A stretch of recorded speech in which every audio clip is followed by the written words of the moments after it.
Hey there, gang. I got a guild. It's a big one, too. Whoa, my friends. It's so good to see you once again. Won't you join me in the raptures as we fix some little fractures? Broken headstocks. This guitar is a true American. Maybe I should say that with a New England accent, because this is back when Guild was making stuff in their Rhode Island facility. It's kind of a rare guitar. This is an FF5CE-NT, which is a great name for a guitar. They only made about 150 of these back in 1993. It's nice. I've got a soft spot for Guild. I think they're kind of underrated. I like them.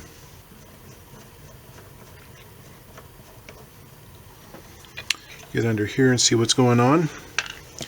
If I'm going to be putting glue in that crack, I want to make sure the truss rod isn't going to get stuck in place or anything. Looks all right. Speaking of things that were made in Rhode Island, I should show you this. Someone was talking to me the other day about the concept of an everyday carry pocket knife and what's necessary, the whole list of features that it should have, and I kind of laughed. This is made by the Providence Cutlery Company of Rhode Island, I think sometime in the 1960s.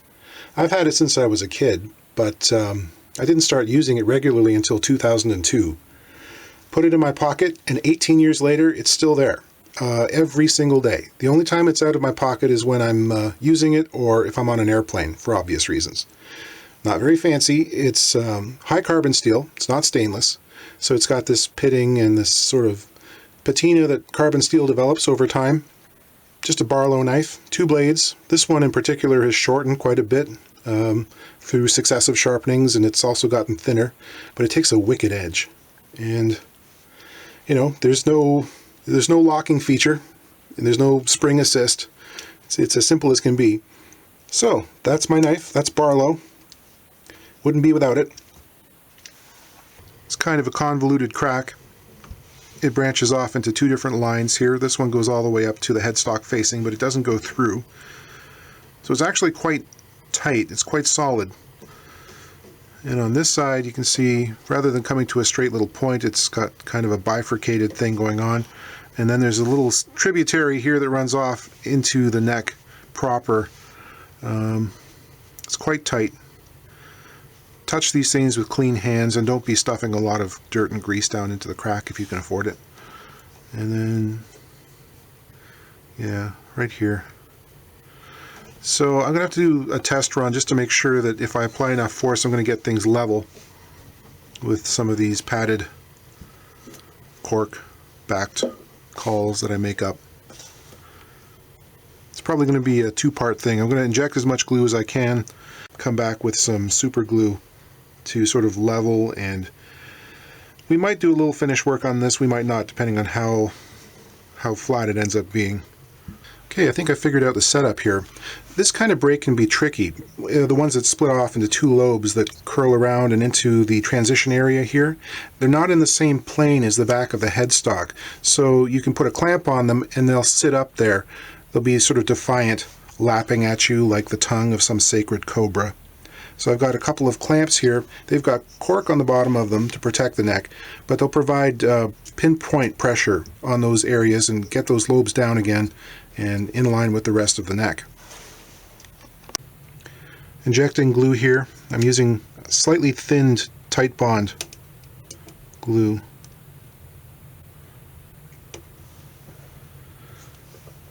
And I'm using a lot of it because these cracks extend quite a ways and they're very tight. Even with the compressed air, it can be difficult to blow them in all the way. So I want a lot of glue, I want a lot of squeeze out. And get some in each of these cracks.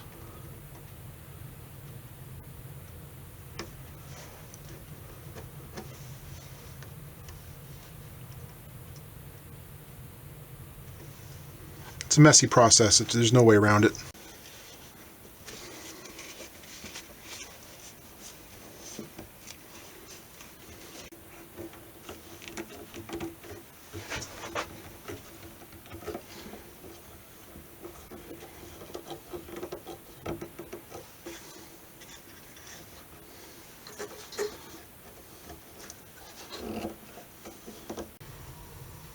This has been sitting for a couple of days. I cleaned off all the glue residue, and I'm just putting some color. This is Prismacolor. It's an alcohol-based marker into the lines of the cracks here. Trying to disguise them a little bit. Glue up went pretty well. It's nice and solid. There's a little bit of a discrepancy in the height. Right in the center here, I can feel that the side that's on the headstock is a little bit higher than the neck shaft, which is annoying, but it happens sometimes. You can do your best to get everything clamped flat, but sometimes it just won't go flat. So I got to figure a way to fix that. After I've done this with the marker, I'm going to let it dry for about 5 or 10 minutes, and then I'll come back with some very thin super glue, make sure I get into those lines of the cracks, especially the far ends where it's very tight and it's difficult to pump the glue in, the tight bond. I'll just fill that, use the capillary action to draw the thin super glue in there and make sure it's good and solid. The other thing I can do is build up a little layer here so that I'm not trying to level through the lacquer that's on this side. I could, get rid of most of it or even go down to bare wood. I don't want to do that if I don't have to. After that, I can sand it lightly, and I'll put a couple of coats of lacquer on it. Alright, what's next? Haven't seen this one before. This is a Janade base made by Javier Lopez in Cordoba in Spain. It's a custom job. Pretty interesting.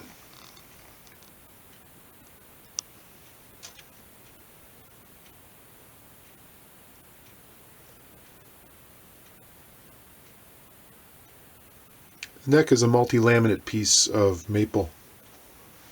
This guitar is made from olive wood, highly figured. It seems to have been stained and then a purple coat on top.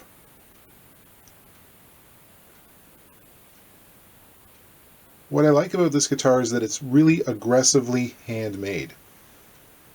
There are a lot of guitar makers out there who try very, very hard to make their instruments look like they come out of a factory.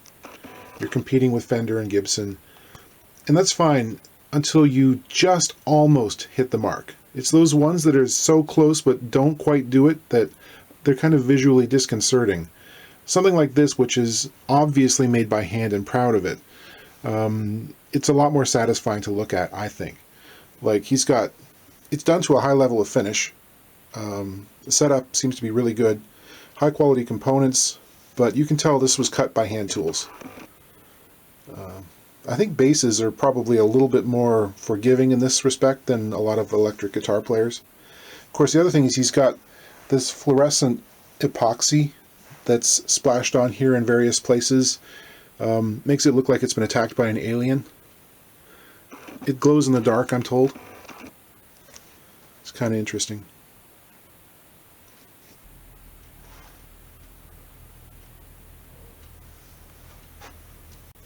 The fretboard markers seem to be cavities that have been cut into the wood and filled with epoxy, leveled off for kind of an organic inlay.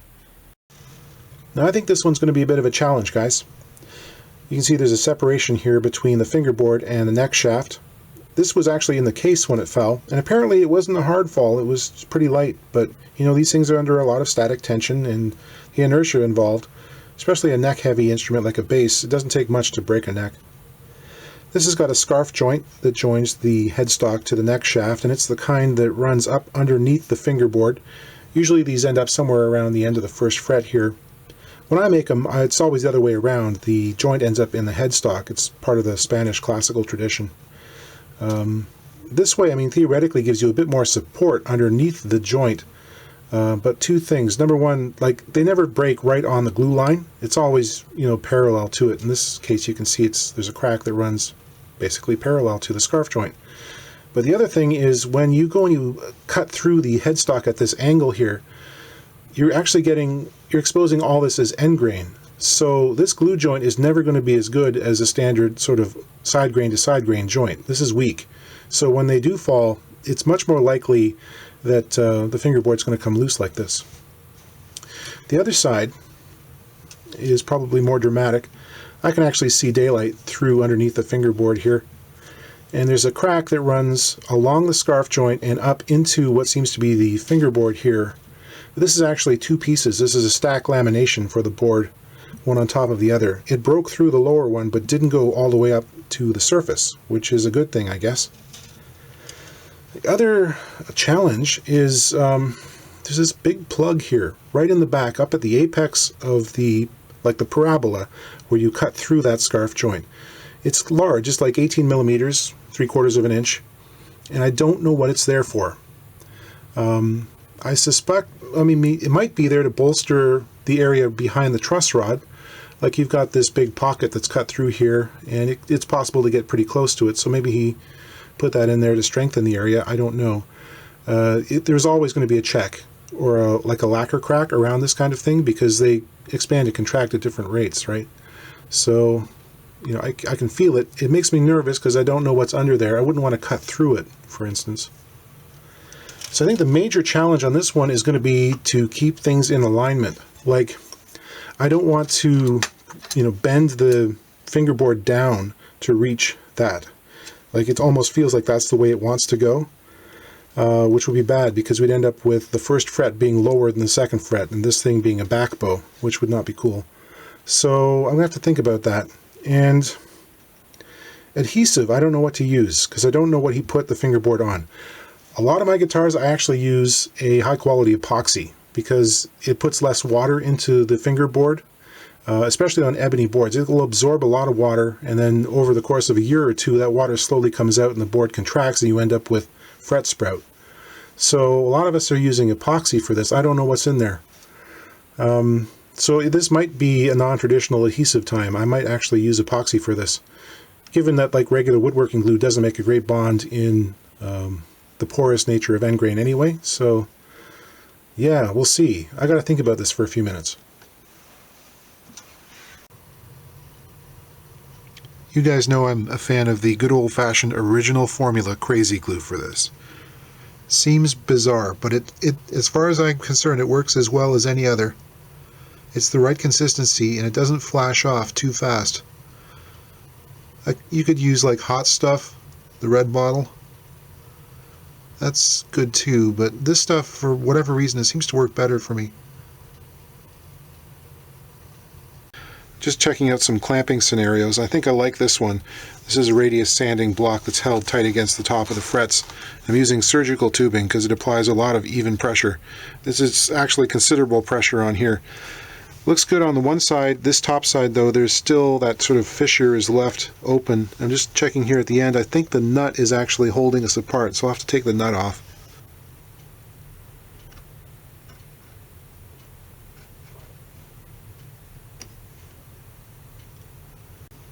This is a wooden nut held on with epoxy, so we're crossing our fingers here.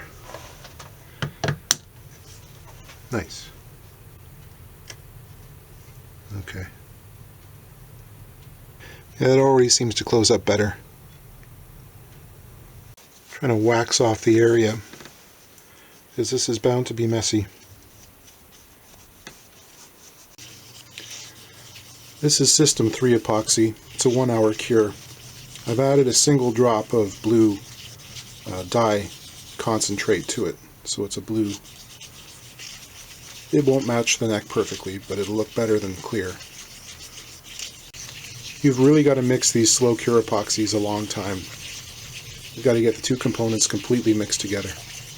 You can see I decided to augment the wax with some masking tape, which is a decision I feel good about. This stuff is pretty runny and very messy. Should you ever find yourself gluing a neck like this back together, remember to loosen the truss rod before you clamp it up, because you could lose any adjustability if you went ahead and did this while the rod was super tight.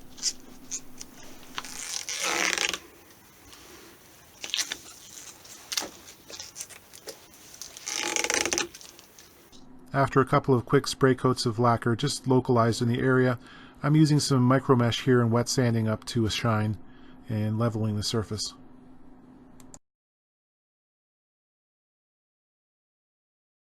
After stringing the guitar up and giving it a try, I thought, there's something a little funny about the sound of this guitar. I don't know, it's kind of fuzzy. So I decided to investigate. And here under the saddle, I discover 3 paper shims. which is probably not ideal.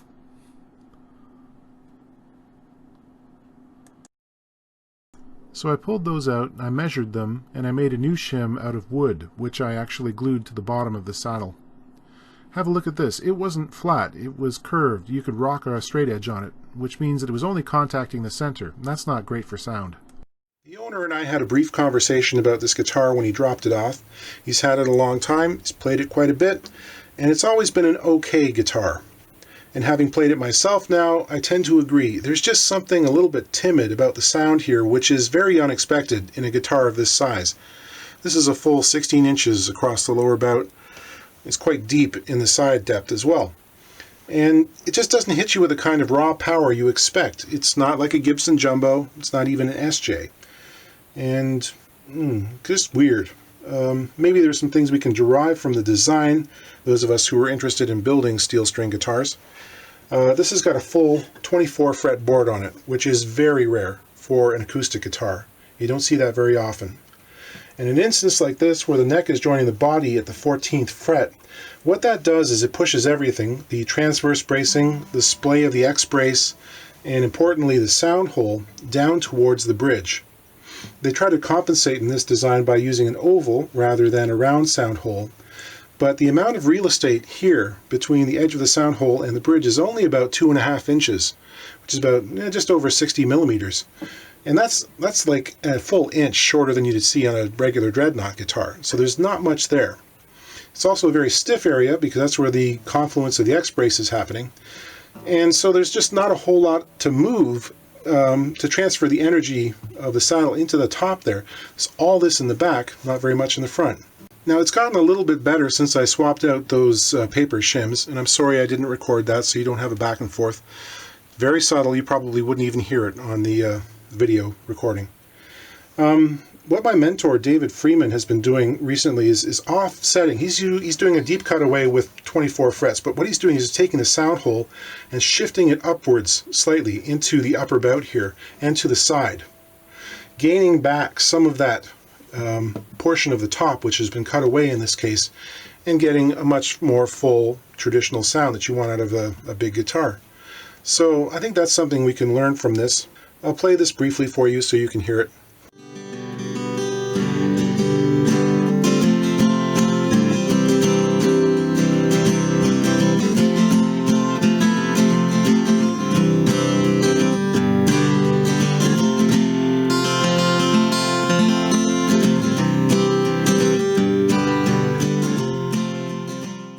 And this one went back together pretty well. It's in good shape. I will say that it's got a wooden nut on it, and wooden nuts work great for upright basses that use flat wound strings, but when you're using wound round bass strings, they're like little saws, so every time you're tuning, you're basically lowering those nut slots. You're sawing a little bit of wood away. So they tend to wear pretty quickly. You either have to fill the slots or shim them up from time to time. It could be part of the sound that you like. Just recognize that they take a little more work than a bone nut or a composite nut. I can't really play this one for you. I don't actually have a bass amp, and I'm not much of a bassist. Davey 504 would probably come along and slap me because I sometimes use a pick. And you can look up other videos, see people who know what they're doing play a Jan 8 bass and hear what it sounds like and have them discuss the features. Anyway, that's it. Thanks for watching. I will see you again soon.